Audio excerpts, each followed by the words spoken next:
बुंदेलखंड में अचानक हुई बेमौसम बारिश ने और ओलावृष्टि ने किसानों की चिंता बढ़ा दी है। सागर जिले में कई जगह बारिश हुई तो ओले गिरने से लोगों को अच्छी खासी परेशानी का सामना करना पड़ा। खेतों की तस्वीरें तो आप देख ही रहे हैं कि खड़ी जो फसलें थी उनको लेकर बड़ी समस्या सामने आई है।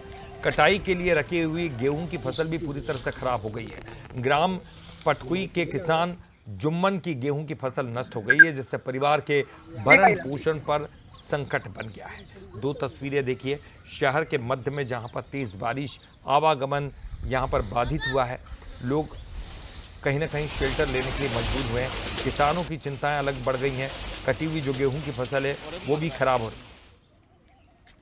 बुंदेलखंड के कई इलाकों में मौसम का कहर बरसा है। बीती रात बारिश भी हुई तेज और ओले, बड़े बड़े जो आकार के हैं ओले गिरे हैं, जिससे जो किसान की फसलें कटने के लिए खड़ी थी, कई किसानों की कटी हुई फसलें खड़ी थी, वो भी अब बिछ चुकी हैं। और हम आपको दिखा दें कि यहाँ चारों तरफ आप देख सकते हैं, इस वक्त भी हम एक सागर के पटकुई गांव में हैं, जहां पर हम किसान की फसलें पूरी कटकर जो गेहूं तैयार था उसके लिए कटी रखी थी। और ये देख सकते हैं आप, जो किसान की जो फसलें हैं, एक्चुअली बारिश और ओले से फर्क ये पड़ता है कि जो फसलें सुनहरे कलर की होती हैं, ये फसलें ये पीली पड़ जाती हैं, ये भूरे रंग की हो जाती हैं और नष्ट हो जाती हैं, सड़ने लगती हैं।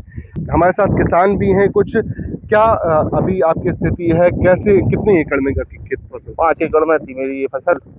नाइट में जब ओले गिरी ना तो पूरी बिछ गई है ये। और इसी पे डिपेंड हम लोग करते थे कि मतलब जो बच्चों की पढ़ाई है, शादी विवाह है, और भी घर के जो खर्चे रहते हैं, तो इसी पर हम लोग डिपेंड थे। तो अब वो भी तबाह हो गई पूरी। तो अब इसमें हम लोग अब क्या किया जाए। नाइट में इतने ओले गिरे हैं, इतने बड़े बड़े आकार के ओले गिरे हैं, तो वो तो तबाह हो गई पूरी फसल। गेहूं आपका ये कटाई के बाद आपका गेहूं निकालने के लिए रखा हुआ था, ये अब कितना इसमें नुकसान मानते हैं, किस तरह का नुकसान? इसमें तो टोटली नुकसान ऐसा है कि गेहूं की फसल है ना, जो उसमें काला पड़ जाता है, गेहूं पीला पड़ जाता है, जो भूसा भी है उसका वो भी खराब हो जाता है। अब कई दिन तक उसका इंतजार करना पड़ेगा मेरे लिए कि इसको सुखाएं, फिर उसके बाद थ्रेसर करें। ऐसा सभी चल रहा है। अब देखते हैं आगे क्या। हाँ, भाव भी नहीं मिलता, उसका काला पड़ जाता है। तो लेने के लिए बाजार में भी ले जाओ तो बोलते हैं कि ये इसका कलर भी उचट गया है।